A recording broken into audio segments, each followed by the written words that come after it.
Well, Treasury last week announced a last-minute withdrawal of the planned 0.5 percentage point increase in value-added tax, or VAT, which was set to take effect from tomorrow. Now, this unexpected policy shift has sent ripples through the retail sector, as well as banking and insurance and the like, with many businesses having already factored the increase into their annual budgets. In fact, some had spent money in changing their automated systems in order to include that 0.5 percentage point VAT hike and now need to take that back. Let's discuss the implications of this decision for both retailers and consumers. The CEO of the Consumer Goods Council of South Africa, Zinhle Tyikwe, joins us now for a little bit more on this. Zinhle, thank you so much for the time then as well this morning. One imagines it's an administrative nightmare. It could be a financial nightmare as well for some. Could there really be retailers who tomorrow, as of tomorrow, actually charge consumers 15.5% VAT instead of the 15% as it should be?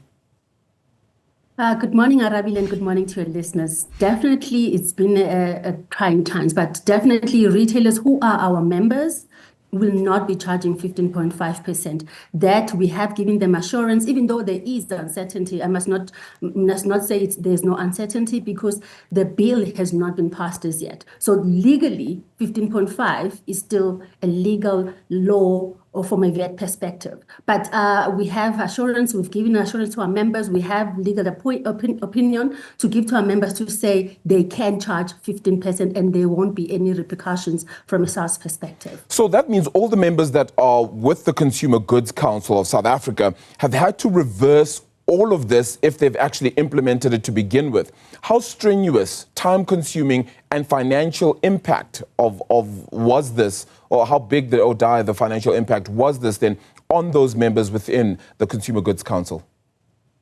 Arabile, it's been a big process for our members. We represent retailers, manufacturers, quick service restaurants, as well as the value chain of food and non-food. So the VAT implication applies to that full value chain, and the impact needed to be applied from the manufacturer and even beyond the manufacturing aspect, from the farm, if you have to think about the food value chain.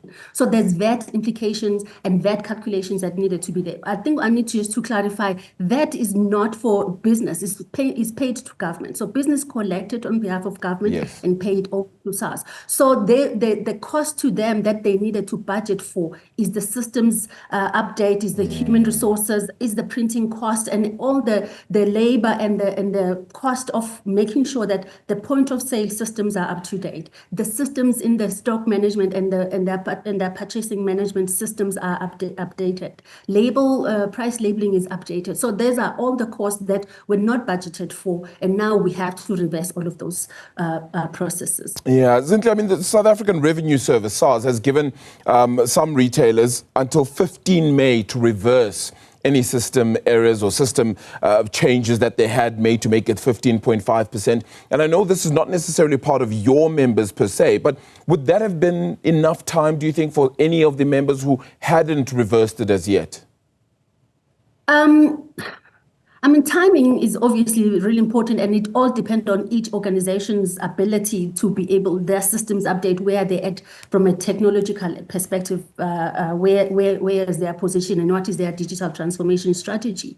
But our members have been, they have reassured us to say they're going to be charging the 15%. And should there be any differences, if they are, would be between the pricing that is on the shelf and the price that is at the point of sale. But we just want consumers, similar to what SARS has said, to be just vigilant and look at what they are charged when they get their receipts or their invoices. We have been speaking to other service providers who are not our members, who just ask for guidance, and we've told them similar thing to say our legal opinion has said 15% need to be charged, but SARS has given assurance to say even if those errors, if they happen, the reporting into SARS is going to be allowed to have two reporting lines, 15% and 15.5.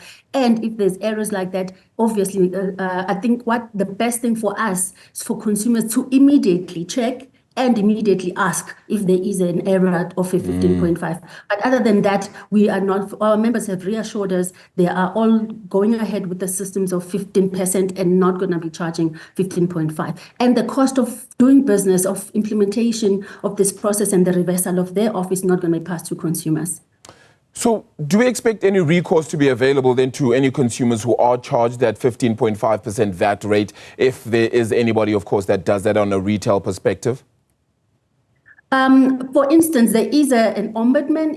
If they do not want to refund you immediately, there is the Consumer Goods and Services Ombudsman where you can go and put up a claim to say you were not, appropriately compensated. But I don't know retailers, especially in that are members, retailers, manufacturers, quick service restaurants. None of my members, I reassure you, who are big business, who are going to be charging more than 15%. Could you have begun to lose customers if there is this sense? And I know this is almost a hypothetical situation now because it ultimately isn't meant to happen. But could a retailer have begun to lose customers because they still had 15.5% as their VAT rate as opposed to the 15%? I think customers and consumers, South Africans, we are all aware that it's not the fault of the consumer. The back and forth that we have experienced with the VAT issue and ending up at the Cape Town High Court and the legal opinion that we have received, it's literally not our industry fault. It's government giving us political uncertainty. We do not have regulatory certainty, and just it's important for us as an industry to be able to have an environment where we are able to trade. And our retailers are really critical for ensuring national food security, and they are law-abiding citizens. So it's important that government provide us with a regulatory certainty. Yeah, very important. And eliminate unnecessary financial burdens and any confusions that are happening. So I don't think it to be fair for any consumer to think this is the fault of a retailer or a service provider or any organization, because it's just the environment that we are operating in. And we want government to ensure that they consult when these decisions are made and understand the impact of these decisions that they make, because from a practicality perspective, we have to implement it. They just provide the law. And practically, what does it take to implement these changes? Zinhle, it's not just about this VAT hike reversal, right? It's also about those zero-rated items which are anticipated to be put into the basket as well. How exactly is that going to change and mold? And obviously, we still have a budget that is bound to come forward as well. So all of that could ultimately alter. What's the strain and stress that it's putting on some of your members? So for us as an industry, the zero rating and the extension of the zero rating product or the basket is really important to ensure that consumers are given relief from the financial burden and the cost of food. So that was one of the issues. We've been working with the government in NEDLAC because government has come to us to say we need to look at the cost of food in South Africa. And we had said to government, to eliminate the cost of food, expand the zero-rated budget, remove VAT in these certain products that we have identified and we have tabled them at NEDLAC. And this was one of those advocacy work that we've been doing, and we're really excited, and members were really excited. We even had a meeting planned with National Treasury on the 24th, and then obviously it didn't happen because there was a public announcement or public statement that was issued to say, give us clarity so that we can understand, we can implement which products are zero rated and which are not, because we knew the impact that is going to go a long way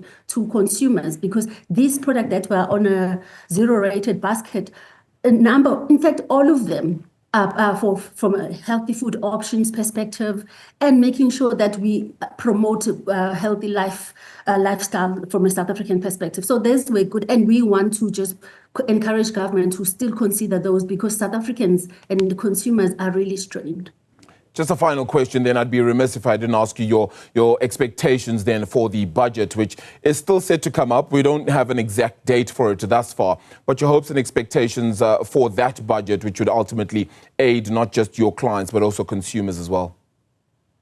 We are keenly waiting, and we know the inability of government to have this additional 0.5% is going to impact us in particular as an industry negatively, because there's going to be a lot of levies that are going to be put on the industry. So we are looking, I don't want to say these levies because I don't want to give them ideas, but anyway, we are watching this closely, because we know definitely they're going to put a lot of levies on the industry, in particular, because we are food and focused and services focused. So we really been lobbying really hard to make sure those levies are not in this budget, and they were not. But now, because of the removal of the VAT, there's possibility those levies are going to come back. So it's something that we are advocating against hard, because those levies have created a negative impact on our businesses, and from a member's perspective, and our ability to trade, as well as just ability to invest and create employment, which is what we need in this country. Whereas over taxation and burden to industry is not really a way to go for this economy to grow. They say you can't tax your way to success in any economy. Zinhle, thank you so much for the time. Really appreciate